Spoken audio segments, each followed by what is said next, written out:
Welcome to the Surgical Assistant Podcast, a podcast crafted by surgical assistants for surgical assistants, where professionalism meets passion. Hello, and welcome to the Surgical Assistant Podcast. I'm Kelly. Hey, Kelly, I'm John. Welcome back. Hey there, John. How have you been? I've been good. How about Good, yourself? good. We are getting a lot of positive feedback on this podcast, and I'm really kind of tickled about it. We didn't set out to do this to be hmm famous or popular or anything like that. We really kind of wanted to get information out there and help people. And it's so rewarding hmm to get feedback from people that are saying that they're listening and that the subject matter that we're bringing is helpful to them. So we want to tell you, if you're here today and you're listening, that we appreciate you. And it really is our hope that we're bringing helpful, relevant content to you about the profession of first assisting. And we try to be practical and just talk about practical things. We are recording this on a Tuesday night. John and I both worked today. I worked 12-hour shifts. hmm And so if I look like pale and drug out, that's because I worked all day and just came in and we're doing a podcast. But yeah, we just want to tell you thank you. We appreciate hmm the feedback, and we will take constructive criticism as well. So I wanted to throw that out there at the beginning of this episode, John.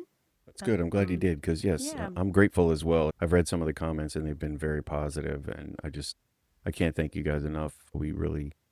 We enjoy the feedback, and like Kelly said, if you have any constructive criticism, we're open to that. And if you wouldn't mind, maybe just leaving us a review on Spotify or a review on Apple Podcasts, that would help us a lot. And if you can like the episodes, comment Yeah. if you feel like it, subscribe to it. That really helps us get it out to a wider audience. But uh, it's good to know that people are actually getting something out of it. So, Yeah, I for mean, sure. because our idea was to put a resource out there that wasn't there for us when we were new and looking. So Yep. thank you. Yeah. And so today's episode, as you probably saw by the title, is we're talking about being a jack of all trades or a master of one, hmm and just talking about specializing as a first assistant. John, have you ever in your career, have you had an area or a specialty that you considered your favorite, or that you considered yourself an expert in? Not anything I would consider myself an expert in, but early on, both in my career as a surgical tech and then later on, early as a first assistant, I did a lot of orthopedics. So, Mm-hmm. and I think as a guy, that's common. Guys tend to Mm-hmm. gravitate toward orthopedics. At least most of them do. But I was a tech for 25 years before I became an assistant. So that's a lot of Right. orthopedics, It is, yeah. sports medicine, reconstructive orthopedics. Some of it was at smaller hospitals, but I was lucky enough that it had a good variety of doctors and of cases. But I personally love all the big cases, whether it's a big belly case. I prefer open cases. That's just how I started. I love open cases, but you know, big joints, big spine, radical neck dissections, modified radical mastectomies. I think my favorite to do is probably a radical neck dissection with a myocutaneous flap. Where you Mm. have to take the skin and rotate it up for like a Mm-hmm. laryngectomy or something. Uh, but Yeah, those are big cases. sometimes, I haven't. yeah, exactly. Smaller hospitals don't always get those, so Mm-hmm. it all depends for our listeners where you are. You may be at a small rural hospital where you don't see those big cases. You may Right. just get bread and butter cases. Yeah, yeah. But how about you? That's fine too. Yeah, we've talked about this, and as a scrub tech, I spent all that career in labor and delivery. So and we're going to talk about this today. We're going to talk about pros and cons of being like having, I don't want to say tunnel vision, but just having that kind of narrow scope of expertise in one specialty, versus kind of really being that jack of all trades. And when I say hmm that, I mean being that person, and specifically in our situation, that first assistant that can walk in any room, hmm throw anything at me, give me any case, and I'm going to be able to go in there and manage it, at least manage it with a kind of with a strong understanding of what we need, and what the steps of the procedure are, and what the case is going to be, the anatomy that is involved. And so that's kind of what I'm talking about when I think of a jack of all trades. I spent my first 2 years as a first assistant in vascular surgery and endovascular. So because I worked so closely with the surgeon in that, and I worked in the office with him, I loved that. I really loved having that full circle situation with the patients and getting to see them in the office, go into surgery with them, and then seeing them back in the office post-operatively. That was just fantastic, very rewarding. And I really enjoy, so I kind of like both. I enjoy Hmm. being that expert and having that strong handle and knowledge on a certain area of surgery, but I really also like being able to kind of be flexible and kind of go into anything and I like the change up that it Hmm. takes too. I like the change up. I like that I might be in a for example, that you might be in a breast or a cosmetic plastics case and then have to Hmm. go do an open belly and then have to go do a thyroid and then Hmm. have to go do a prostatectomy or a, I mean, I'm saying big cases, but just something like completely different and Hmm. unrelated. So I like that, and ultimately I did get out of vascular surgery to kind of expand my horizons and get out and learn more because I really had to come to the realization that I didn't want to be kind of pigeonholed, and we're going to talk about that Hmm. as a pro when we talk about our pros and cons. I didn't want to be pigeonholed per se in Hmm. one specialty. So I don't. Do we have any announcements we need to make? We're still upcoming. The conference is going to be April. Everybody Yep. really should know about that by now. I know. I think you and I both have registered, and I've gotten the hotel room. They say that those Hmm. block rooms are filling up quick, and I just need to get my Hmm. plane ticket. So, Yeah, that's the only thing I need to do is still buy my plane ticket. I'm taking both pre-conference workshops. There's a endo vein harvesting mm-hmm. introduction one, and it's just an introduction course. It doesn't certify you to do it, but it's an Correct. excellent course if you're interested or think you might be interested in doing that. And then there's one on the Ross procedure, which sounds really cool. I couldn't tell you what it is right off the top of my head now, but it sounded awesome when I read the brochure. So Is it there's the still, is that the aortic valve? yeah, I believe you're reconstructing. I think you're taking the Reconstructing the pulmonic valve aortic. and making the reconstructing. I'm not I sure. think, yeah, I don't want to yeah, misquote it, but yeah. there's I going to don't be either, but two it's something to that effect. Yeah. two great essays that'll be teaching that workshop, and then the other one is on the introduction to endovein Mm-hmm. harvesting. So it ought to be really good. But yeah, there's still plenty of seats available. So if you haven't registered yet, you can still register. I know they said there are rooms available, but that block does fill up quick. So be Yeah. sure to get that. But Yeah. I think this topic is a timely topic. I was just thinking about just right now while you were speaking, it's great to have a good broad base and a good solid base of all types of surgery. Obviously, unless you can live to be 1,000 years old, you can't be an expert in everything, No. but if you can do the basics, you can do the basic cases. And one reason I never wanted to really specialize was you have to take call a lot of times and you don't get to pick what cases come in on call. And if you don't like orthopedics and you don't do a lot of orthopedics, let's say your specialty is GYN or general, and then you're on call, it seems like you do a lot of hemiarthroplasties on call, you do a Mm-hmm. lot of orthopedic cases on call. So I never wanted to be stuck where I didn't know what I was doing in the case, but I do like the topic, and Kelly usually comes up with the names for our podcasts because she's the creative one when it comes to that. But everybody misquotes that jack of all trades, master of none. But the real quote is a jack of all trades is a master of none, but oftentimes better than a master of one, which Mm-hmm. means you're better off having a broad base of knowledge rather than having, I know it's self explanatory, but Hmm. a really narrow focus, which is fine for Right. certain things. Right. But especially if you want to travel, you should have a broad base of a lot of Mm-hmm. different cases in traveling. And you may be in a rural hospital somewhere that doesn't see big cases. You may not do Whipples. You may not do aortic valve replacements. You may not do um, radical neck dissections or anything. So you're limited in what experience you can get. But I always looked at that too when I was a surgical tech. I know that I was in class with people that had just specialized. They went into the OBOR right out of school, which it's not good or bad, but you're limiting yourself if you ever have to That's move right. on to the main operating room after that, which I had a friend of mine, Joanne, she did that. Excellent scrub tech, excellent OB scrub tech.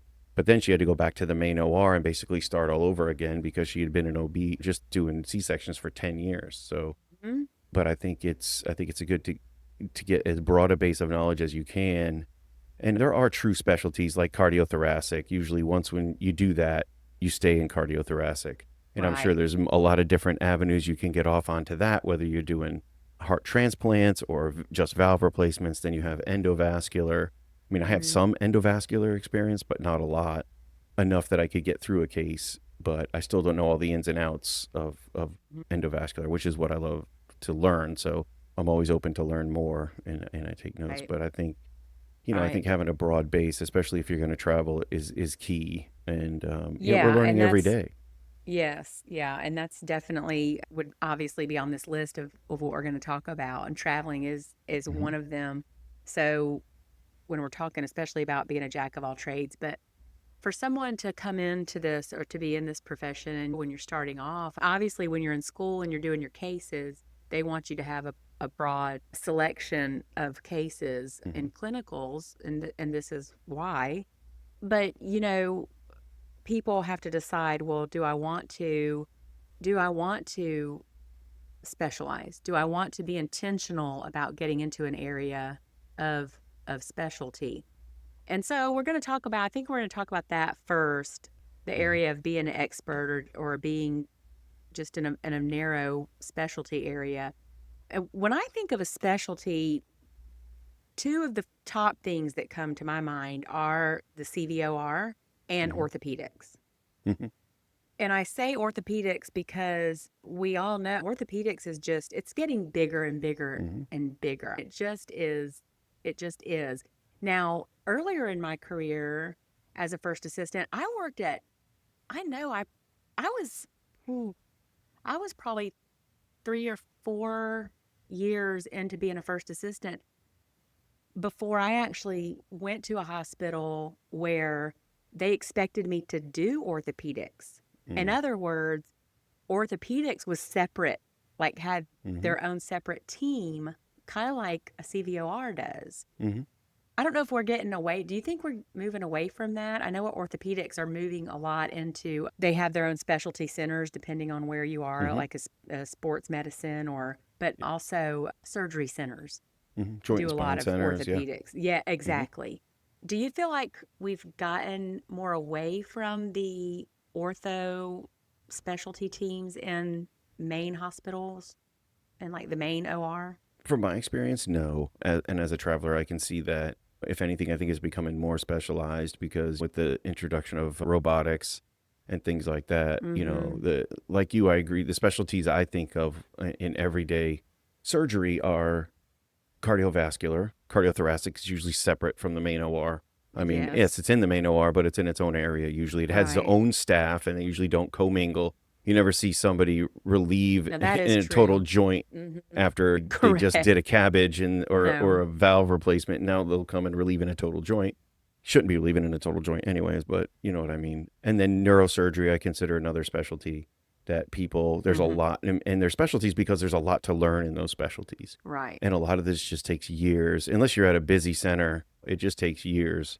And if you're a surgical assistant at a rural hospital and you're going to be at that hospital for your entire career, you don't plan on leaving, you live there. Granted, we never know what happens in our lives to take us different places, but if you've set up your life to that and you specialize, then you're an asset to that hospital, Mm-hmm. Mm-hmm. and you're an asset to any OR you go to, honestly, if you're really good in a specialty. But there are drawbacks to it because you do limit yourself. But Right. when we all go through school, I think we've all had that moment where we really found our niche. Like, oh, I love this surgery. I hate that surgery. Well, not hate, it's a strong word, but I don't care for that type of surgery. Mm-hmm. And I think we all find that. And that's good. And you should follow, like Joseph Campbell said, you should follow your bliss, do what makes you happy.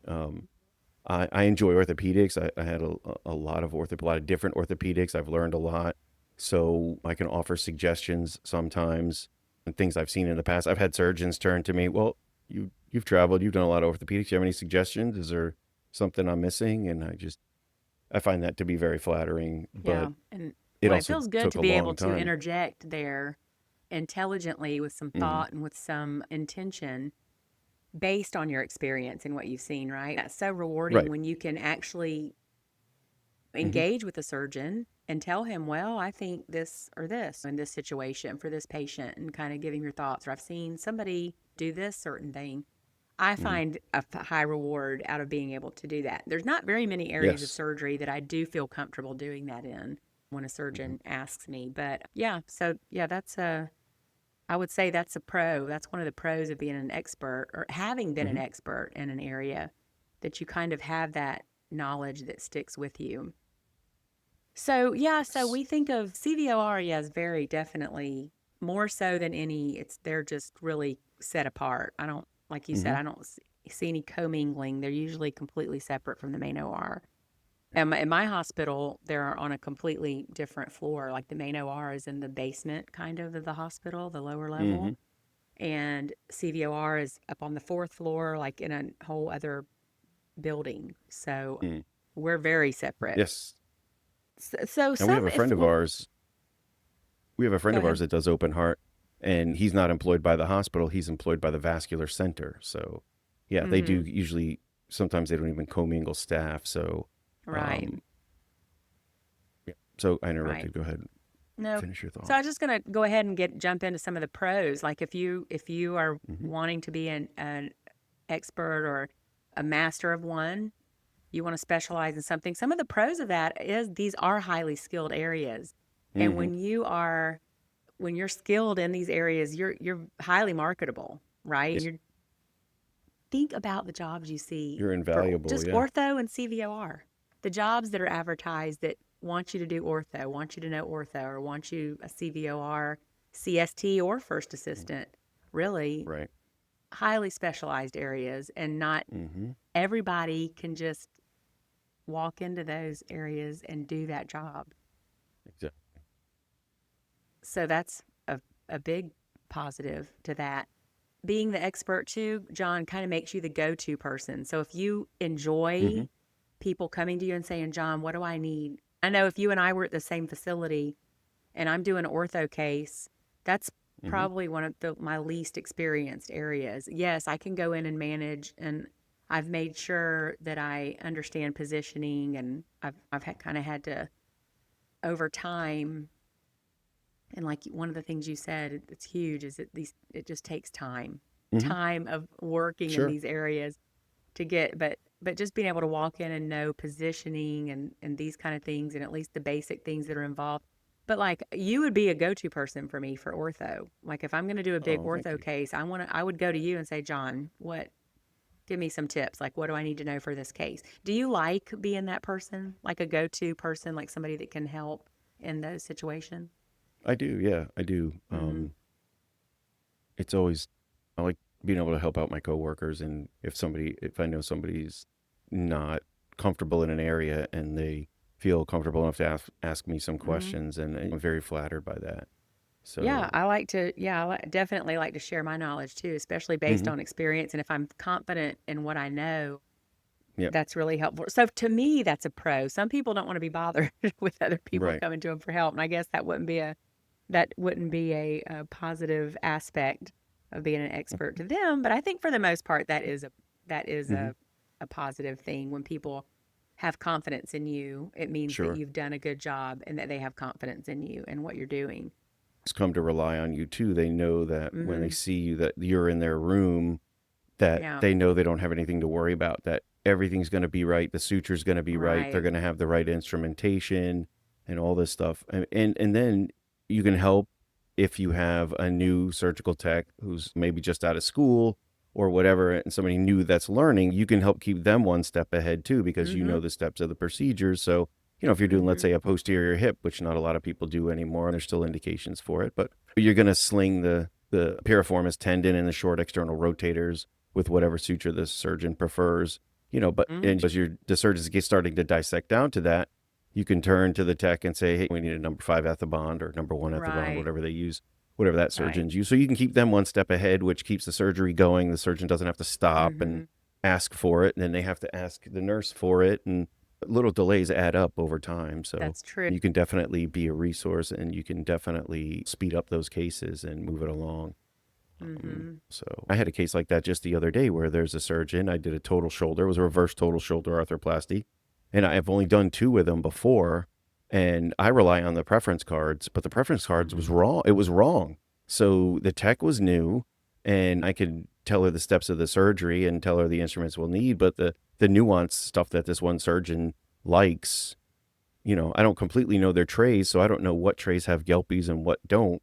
Right. And it proved to be a very difficult case because we didn't have much of what he wanted. So Mhm. I made sure that I took notes, and at the end of the case, I updated the preference card and gave it to the person who can update that card because I don't want that to happen again.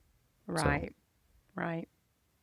Another pro of being a hmm expert is that you could very feasibly transition into a clinical support career with sure. a product, a Yep. device. Being a sales. Yeah. And which, if you don't know, the clinical support person, these are your reps. That's a rep, essentially. hmm So going, and I think a lot of ortho reps were hmm ortho techs, if I'm not Yep, they were mistaken. surgical tech. And, Yeah, and I got recruited. I was a orthopedic rep for a little bit. I was terrible at it. I'll were tell you, I was, you? oh my God, I was awful at it. I just didn't have, no, no, I didn't have it. It's a Wasn't my definitely career. it's a definite certain skill set. And so you're kind of lucky that you found out that some people can go through this career and wonder, would I like doing that? Would I be good at it? Would I enjoy it? You gave it Oh a yeah, I like that you've I tried gave it that a and you were whirl. like, Yeah. no, I can't do it. It's not I don't have the whatever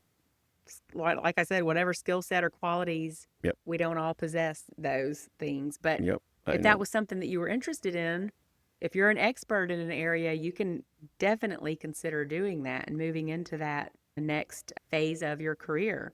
You could Yeah. also, along those same lines, you could be a coordinator in your department. You could be a hmm service line coordinator for whatever specialty you are, and that can be Yep. very rewarding. You are in charge of kind of keeping that inventory on hmm the supplies that you need, or communicating with the reps hmm in that area, whatever it might be, and kind of being that, again, that go-to person for the staff for that hmm area. I actually strongly believe and encourage management and directors to set up service line coordinators in hmm ORs, because Oh yeah. some of the more organized and well managed operating rooms that I've worked in had really strong service line coordinators that were on hmm top of their game. And you kind of Yes. knew to go to that person if you needed something. They had hmm everything lined up. They were a great resource person. They were making sure things were running like a well oiled machine. And I do really well in those environments where there's a lot of structure and kind Exactly. of, yeah, support going on. But if that And is there's usually interesting to you, Oh yeah, and there's usually perks to that type of position too. Sometimes it's a bump in mhm, pay. Sometimes it's mhm, you're being taken off the call rotation. absolutely, yeah, So if that's it's the a good kind of thing you point. like, then go for it. I've been in hospitals where it's well oiled and it runs really well because they have good coordinators that look ahead Mhm, for the upcoming month, see what cases are there, contact the right, reps. Never an issue. And then there's other places where right. they don't have them, and things get The right neglected. hand don't know what the left hand's doing. That's one of my Right? favorite sayings. The right hand don't know what the left hand's doing, and it's Yeah, chaotic, and it really doesn't need to it be can like be. Yeah. that. No, it can be, but there's definitely a lot of, especially if you take pride in what you're doing, to be a service line coordinator is a big responsibility, but it's also a huge reward too. So, Yes, yeah. Yeah, because when you can be that person and surgeons are happy, you're having excellent patient outcomes, and management is happy, and staff is happy because they've got the resources that they need. It's a win-win all the way around. So I know it's not as easy as we're making it sound to make all that happen, but it doesn't have to be hard either when people are in the right place. And being an expert, you would definitely fit in there somewhere. And then another pro that I have, the last one I have on my list here is, and you've already mentioned it, is kind of you can be more involved with planning cases and working closely with your surgeons. So if you like to be in that process of planning, I used to love when I was in vascular surgery. I used to love when the Medtronic rep, when we were planning out a AAA repair, and the Medtronic rep I would get the CD of the CT angiogram that the patient had, and I would get that CD and I would upload it to the Medtronic rep, and just the corroboration that has to happen between the surgeon and the rep, and they're doing all the measurements and measuring the neck and how far away from the renals we are and where that graft has to land and what kind of graft they're going to use. I mean, there's just, it'll make your head spin just kind of knowing all those parts that have to come into play. And being even a small part of that process was very rewarding for me. I just soaked up all this knowledge. I just thought it was fascinating how that all kind of worked behind the scenes for the patient.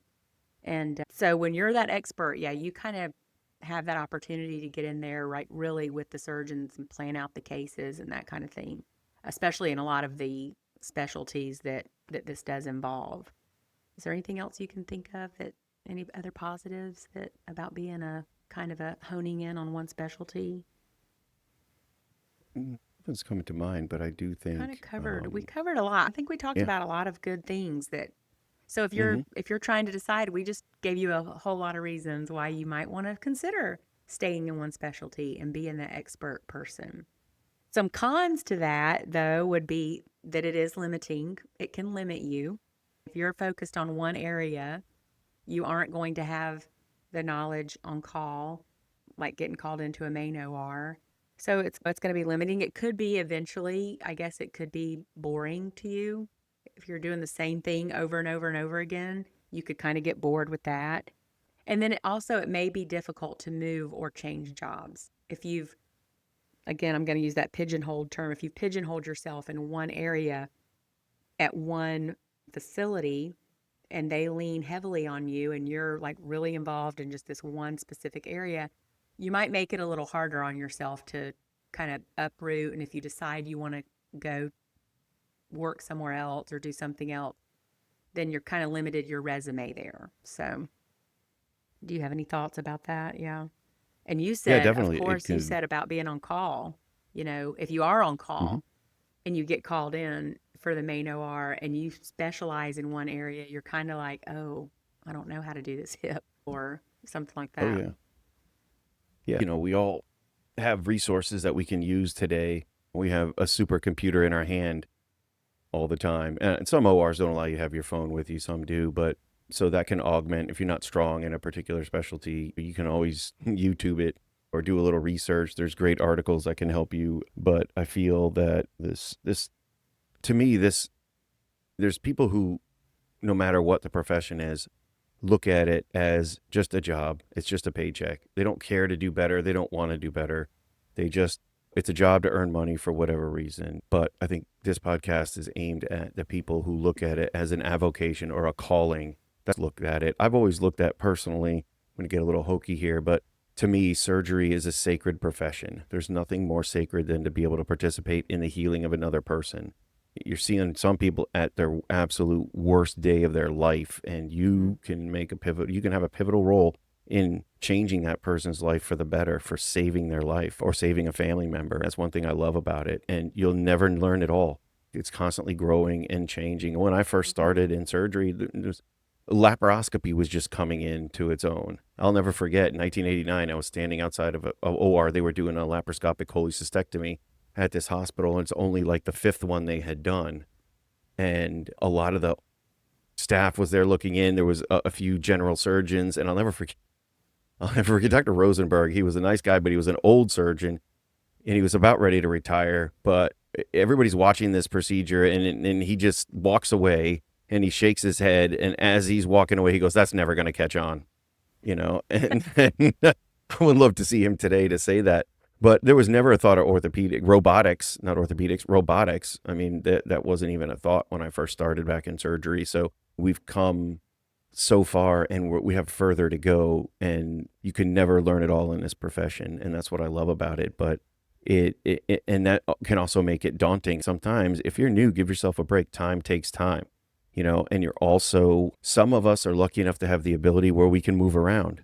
Other people can't because they have a family. Maybe their husband has a really good career, their wife has a really good career, and they can't just pick up and move because they don't like their job. And you may be at a smaller hospital where you don't get to do a lot of big cases, but that doesn't mean you can't still be a resource. I've worked at hospitals where we didn't do any trauma, but I still read about trauma. I wanted to know, I wanted to feel comfortable in trauma because you never know, especially in today's world. There's a lot of stuff going on. There could be terrorist attacks anywhere, and you may be a small level 3 center somewhere, and then you have a mass cal event, and now you're setting up triage in the parking lot, and you have to direct these patients. I'm not saying it sounds like the sky is falling to say that stuff.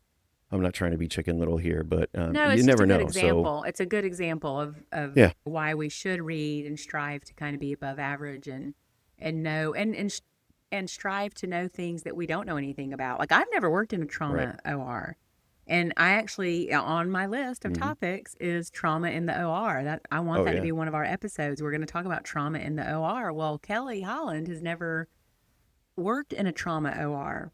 Mm, So I could already say, well, how am I going to bring any relevant information to people? But we can read, we sure. can Sources. attend Yep. conferences, we have resources, and I can talk to Hmm. surgeons and ask surgeons questions about some of their Yep. experiences in trauma and these kind of things. So yes, we have resources, and you don't ever know when you're going to read something or see something on a YouTube video that could Hmm. help you, like really help you in real life when Oh, exactly. something you might Yep. encounter at work, or Hmm. like you said, in a mass casualty event or something unexpected.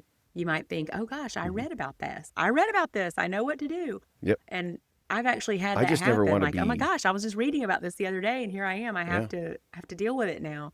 And so yeah, Exactly. no, we in this day and age we live in, we have to think like that. And you kind of have to think like Sure. that. Anything can happen anytime. And And so I really never want to be stretching. lost. I never want to be lost in a case like where I don't know what's No. going on, and I'm more Mm-mm. of a hindrance than a help. And Right. I'll be honest. When it comes to trauma, I don't have a lot of trauma experience. I have some, but I constantly read about it too. I bought Dr. Maddox's book on trauma. It's a thick book. It's an educational resource that I use. Right. His book Top Knife.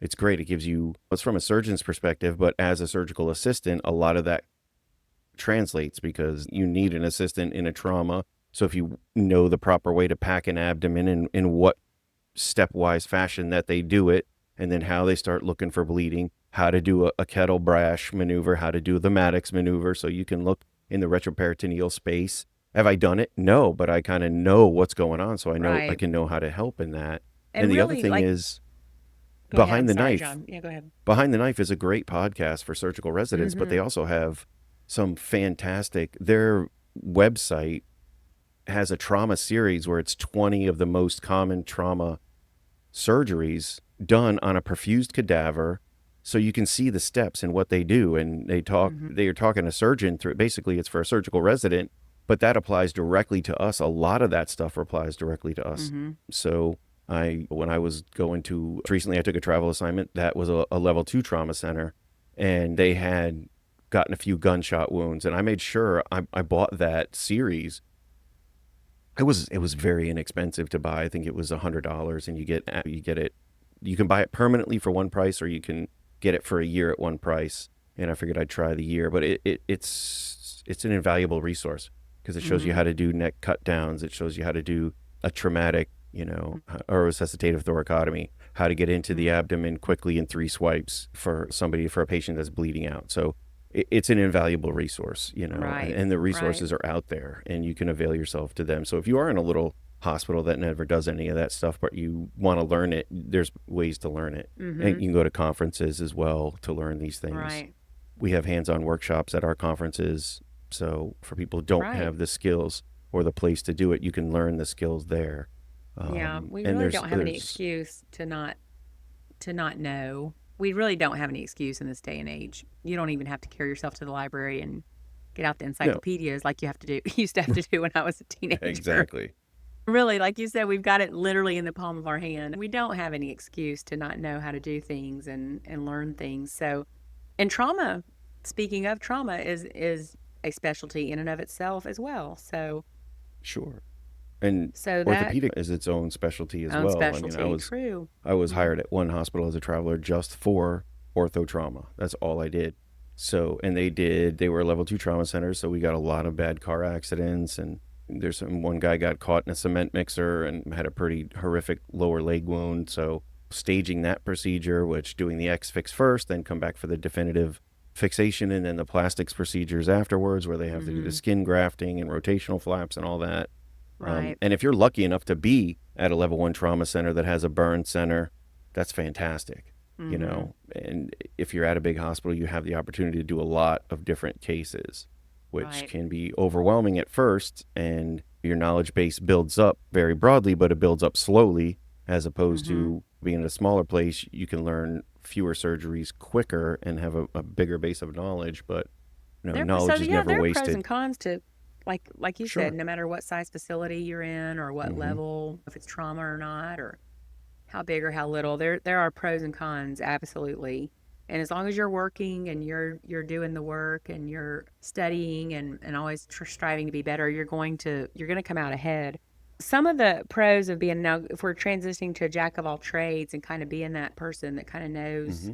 a little bit of everything, some of the positives of that is that you are going to be comfortable, just like you said. And I like that too. I Hmm. like to go in a case and really feel like I've got a handle on it, and not, and I say that often. It's funny you said that, because I'm like, I don't want to be a hindrance. I want to be help. I'm here to help. Hmm. I don't want to be hanging anybody up or being a sandbag around somebody's neck because I don't know what to do.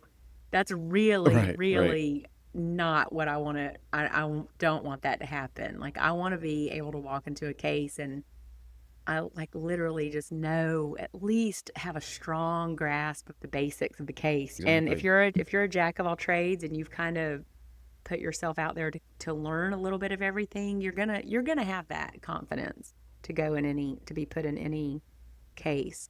I wrote down that for this one too, that I wrote down positive team dynamics. And I think where I was coming Hmm. from with that is that when you're assigned to a room, John, as a first assistant, when you're Hmm. assigned to a case, you don't know who your team members, your circulator, your scrub tech, you don't know what their level of experience is going to be. I might be Right. working with two people that do specialize in other areas and they don't. And that this has actually happened many times where I've worked with my Hmm. team and they don't know. They've looked at me and said, I don't even know when I've ever done this case. Like, I don't know what to do, Kelly. I don't know what I need. And Exactly. when Yep. you're able to put them at ease and Hmm. say, we've got it. And I've had Hmm. people do that to me. I've Oh, been the sure. one Yeah. that's been nervous and I've been the one that said, I don't know what to do. And to have that person that's like, we've got this. I know what we're going to need and we're going to get through it together. Hmm. When you can be that person, it really feels good. When you can walk into that room and you're like, I'm going to help you. I'm here to help. And we've got this. And you know it's going to be Hmm. okay. I That's a rewarding thing. So that's what I meant when I said positive team dynamics, because you can be that Oh, positive yeah. example in the room and be that stronger person for having a strong grasp on what you're doing in that case. You're also very marketable Sure. with this one because you Hmm. are flexible. Yes. Yep. So you mentioned, uh, this is huge in being a traveler, right? Hmm. Oh, exactly. You know, why traveling is traveling. You don't know what in the world you're going to be doing or what they're going to want you to do, Correct. and being flexible and being able to, it opens you up for more travel jobs Hmm. because you Yeah, don't have to exactly. depend on hospitals needing a specialist or an expert. If they just need somebody to come in and we need you to be able to come in and do any case we've got, like, do Hmm. you do robots? Do you do ortho? Do you do GYN? Right. Do you do plastics? And you can say, yep, yep, yep, yep, I'm comfortable with all that. Boy, Hmm. that feels good too. And again, this comes Exactly. with It's time. It just, comes with yep. time. And that puts you at the head of the list. And Mm-hmm. yes, they ask you all those questions in a phone interview, and every hospital is different. Some hospitals don't, like where I'm at right now, they don't do any urology, none. Right. But I'll tell you, orthopedics is always a big one. They always want to know about that. Robotics now, especially robotics, has become Robotics huge has gotten because huge. Yes. everybody's getting a Mm-hmm. robot. You have to be a robot to you have a robot to be competitive today, but at the Mm-hmm. same time, it's a big specialty to learn. But now, when I do a phone interview and they ask me, "Can you do orthopedics?" Yes. Can you do plastics? Yes. It doesn't mean I can do every plastics procedure that No, there is, because no, I have never done a cleft lip on an infant. no. Never. because I've worked at pediatric hospitals, but they didn't have a plastic surgeon that did that. So I never did it. But I could do it if I needed to. I could learn about it ahead of time and I would tell them. But I'm sure you've had this experience too, just like I've had when you have a brand new nurse and they come to you and they're like, oh my God, I've never done this case before. What do I Mm-hmm. need? What do I do? And then just to be able to put them at ease and say, hey, don't worry. This is what we're going to do. This is what you need to do. It'll be fine. Make sure you have this, this, and this. It'll be fine. Mm-hmm. And that's how you build, like you said, good team dynamics. You build rapport with Right. those person. I was at one of my first days at this new assignment, and I was doing a case with a doctor I'd never done with before, and the tech was just really nice. And every once in a while, they lean over here. They like to do this. They like to do that. Do this, or they put the next instrument in my hand that the doctor liked to use or something. So I Yeah. find that That's invaluable. And nice. I've loved Yeah. that person ever since then. And I look Right. out for Right. her. I How really think she's a helpful. sweetheart Mm-hmm. and she's really good.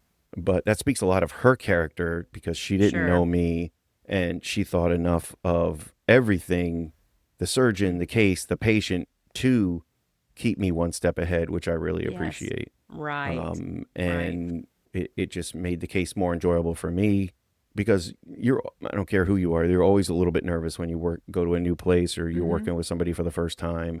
But the more experience you have, the more confidence you have too. Mm-hmm.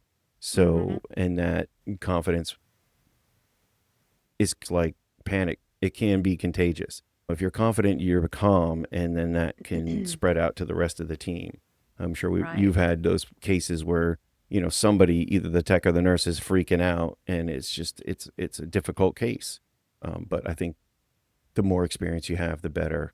And I've seen it before, especially in our profession in surgical assistants. As travelers, people constantly oversell themselves. And Mm-hmm. I don't know if they do it because they don't think they'll get the job unless they agree to everything that goes on in the phone interview. I always want to be honest with my level of Mm-hmm. experience because I never want to be caught up short. But I've been on assignments where travelers have shown up and the first day they get put in a case, like, I don't know how to do that case. And the charge nurse was like, well, here's your profile. It says that you can do Right. that you're a resource person for it. And that person looked at her and said, well, I do open hearts. And she was like, I don't care. We don't do open hearts here. So Right. you're useless to me if you can't go do that case, which is Right. true. And then now you're selling yourself short because you're in there and you don't know what's going on Mm. and you're a soup sandwich. And that's a help to nobody. Now the surgeon's getting on you because you don't know what's next. So Right. but realize it takes time to build a base of knowledge unless you're at a fast paced big hospital where you can get that kind of experience. But even then, it takes time, you Yep. know. It does. It does take, yeah, it takes Well, time and I've just, done yeah. a ton of lap choles. I've only done a few common bile duct, laparoscopic common bile duct explorations.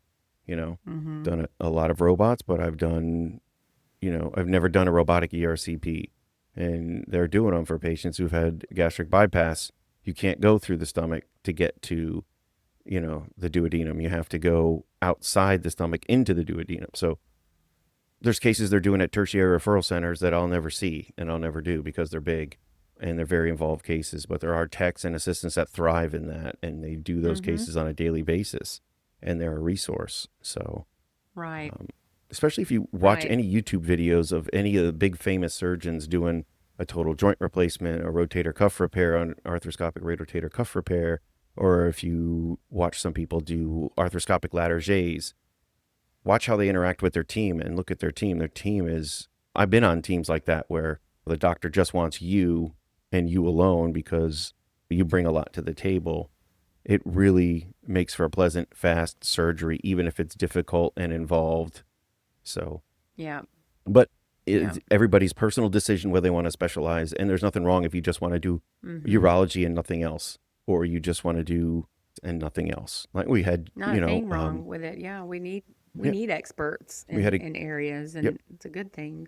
hmm Yep. We had a guest on. The podcast will be airing soon about an assistant that just does, plastics and a lot of breast reconstructions in the top of his field in that area.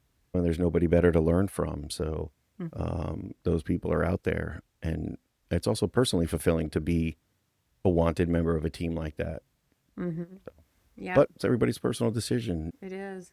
Just a few downsides of being that jack of all trades is that you still may need to, like I said, you still may need to call on those experts for advice, or you may feel like sometimes you're getting pulled all over the place. Like sometimes it is. I You and I talked about this, John, and I would rather have some variety in my day with my cases. I like it when I have variety. However, sometimes I'll get to the end of the day and I feel frazzled, and I'm trying to figure out why I feel frazzled. And it's because I did get pulled in so many different directions. Like I did have to do like a difficult hysterectomy, robotic hysterectomy, and then I had to go and do a difficult vascular case, and then I had to go do a difficult hip, and then I had to go do a difficult something else. And your brain is really having to switch around a lot in those situations. So sometimes when your management, your charge nurse or whoever knows that you're that person that can do a lot of different things, you are going to be pulled in a lot of different directions.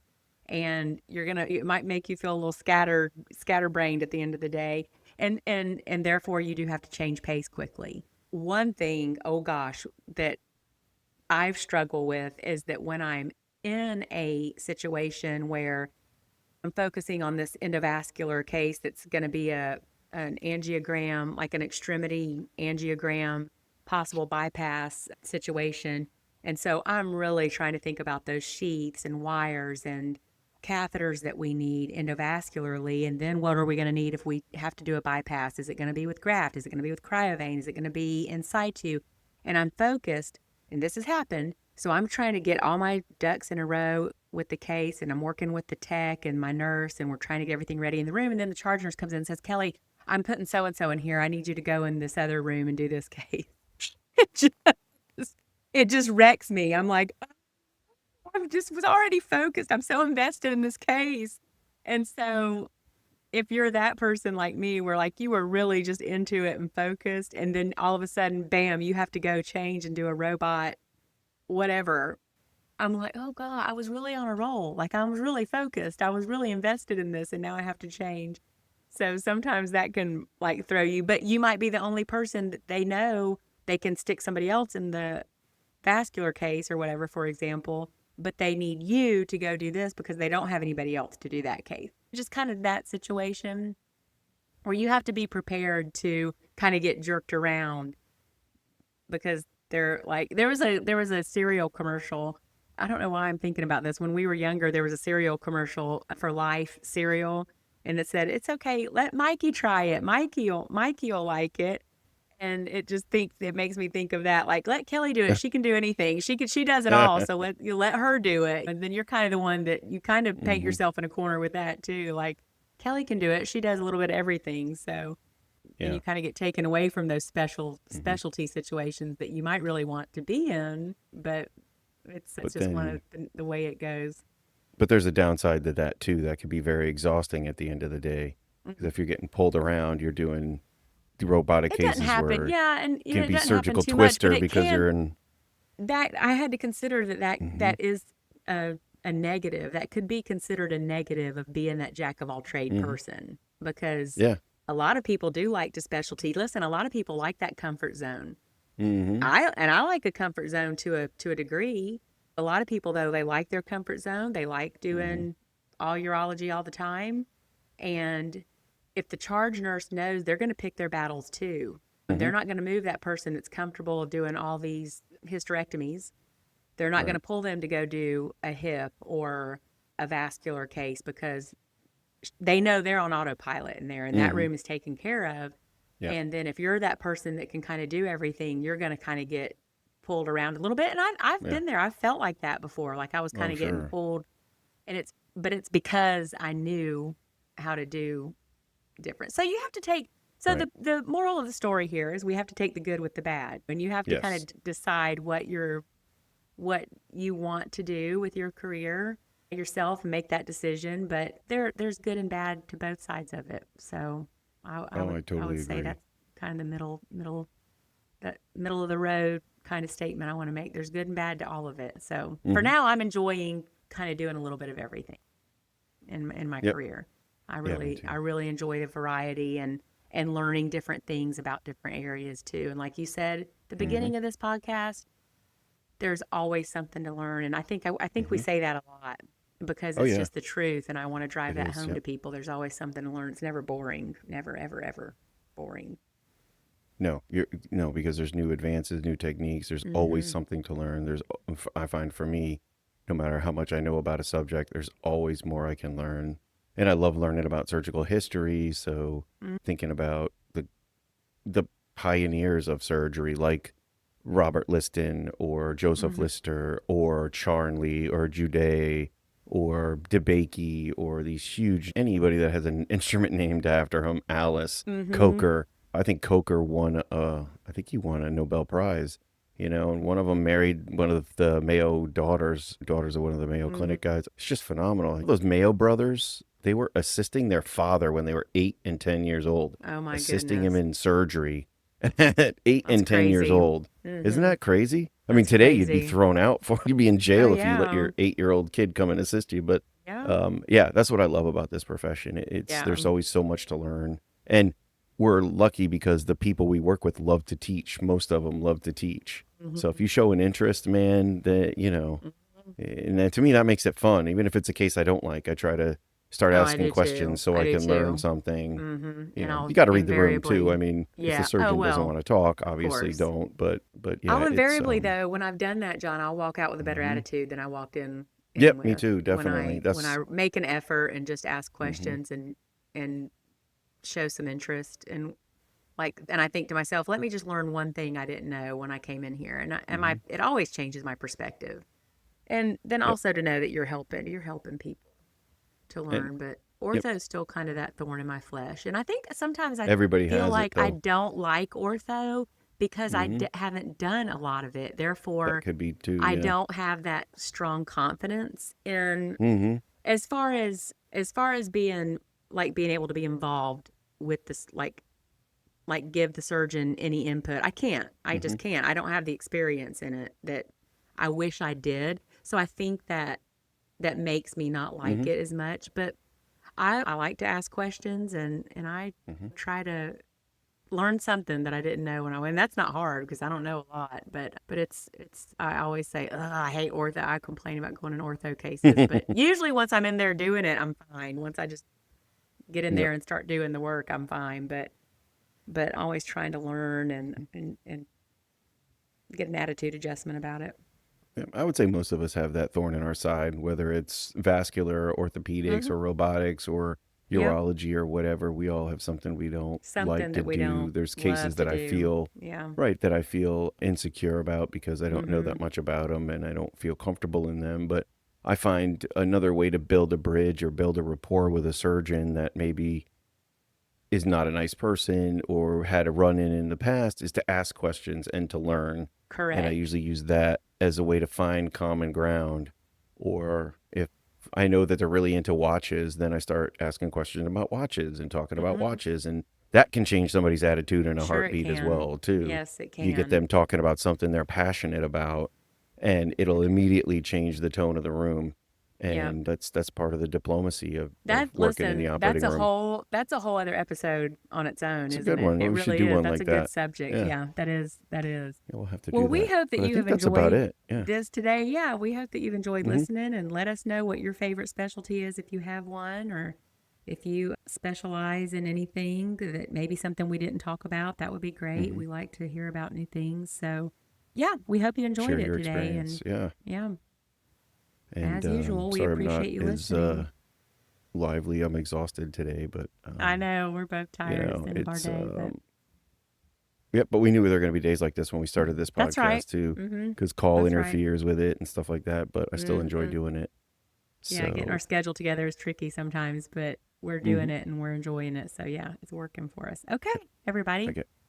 listen again Thanks for next joining time. us. Yeah, thanks for joining us. Yes. And don't forget to like, comment, and subscribe. And have a good evening. Yep, See you everybody soon, have a good Kelly. one. All right, bye. Bye. Thanks for listening today. We invite you to like and subscribe to this channel and leave a comment if you'd like. Feel free to look us up on Facebook at the Surgical Assistant Podcast or email us at thesurgicalassistantpodcast@gmail.com. Until next time. Content of this podcast is in no way intended for diagnosing or treating surgical conditions. No patient-specific information is shared. All HIPAA guidelines will be adhered to.